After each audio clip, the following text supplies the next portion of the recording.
ኢትዮጵያም የአረንጓዴ አሻራ መርሃ ግብርን ከጀመረች ጊዜ አንስቶም እስካሁን ከ48 ቢሊዮን በላይ ዘርፈ ብዙ ጠቀሜታ ያላቸው ችግኞችን ተክላለች። ዘንድሮም ሁላችንም ተስፋን እንትከል በሚል መሪ ሐሳብ ከ8 ቢሊዮን በላይ ችግኞች ተዘጋጅተው በመተከል ላይ ናቸው። አረንጓዴ አሻራ በኢትዮጵያውያን ዘንድ ዛሬ ላይ ባህል ሆኗል።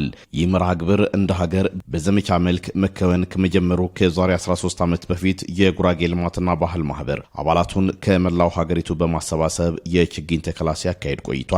ዘንድሮም ማህበሩ ለ14ኛ ጊዜ በምስራቅ ጉራጌ ዞን ምስራቅ መስቃን ወረዳ ጉዞ ለአረንጓዴ ልማት አካሂዷል። የጉራጌ ልማትና ባህል ማህበር የቦርድ ሰብሳቢ አቶ ሺሰማን ገብረስላሴ ባለፉት 13 ዓመታት በተሰሩ ስራዎች ውጤቶች መመዝገቡን ነግረውናል። አካባቢውን አረንጓዴ የማልበስ ስራ የልማት ስራችን አንዱ አካል ነው ከሚል የተነሳ ነው። ሀገር በቀል የልማት ኢኒሼቲቭ የአረንጓዴ ልማት ኢኒሼቲቭ ሲጀምር ደግሞ ከሱ ጋር የማጣጣም ሊበሉ የሚችሉ ዛፎችን የመትከል አረንጓዴ አሻራ ግን እንደ አንድ ኮምፖነንት ከተያዘ 13 ዙር አጠናቀናል። አሁን 14ኛ ዙራችን ነው።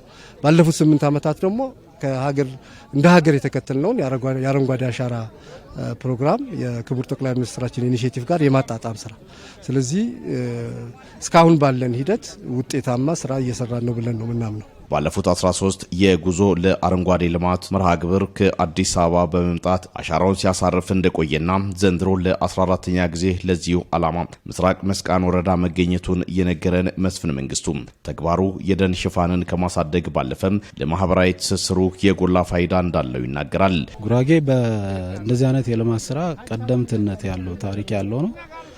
በብዙዎቹ የችግኝ ተከላ በተካሄደባቸው አካባቢዎች የነበሩ የአረንጓዴ ልማት ስራዎች የደን ሽፋኖች በከፍተኛ ሁኔታ ተሻሽለዋል።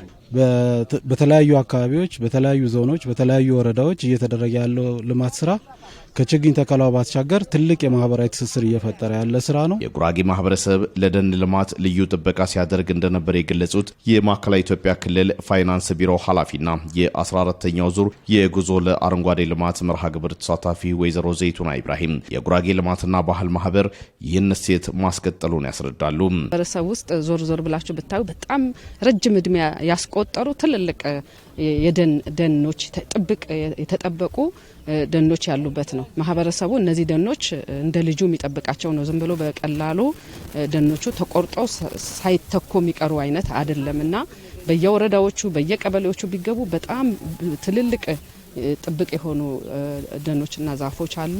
ይሄን እሴት ነው ልማት ማህበሩ ያስቀጠለውና ይሄን እሴት ደግሞ አጠናክሮ ነው ያስቀጠለው። ያው እናውቃለን ሀገራችን እንደ ዓለምም የአየር ንብረት ለውጡ እያመጣ ያለው ተጽዕኖ የሚታወቅ ነው።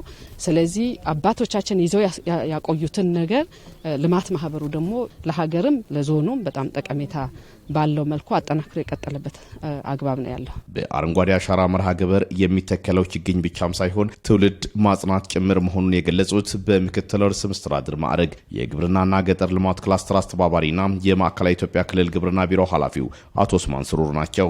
የምንተክለው ችግኝ ብቻ አይደለም። ችግኝ ብቻ ሳይሆን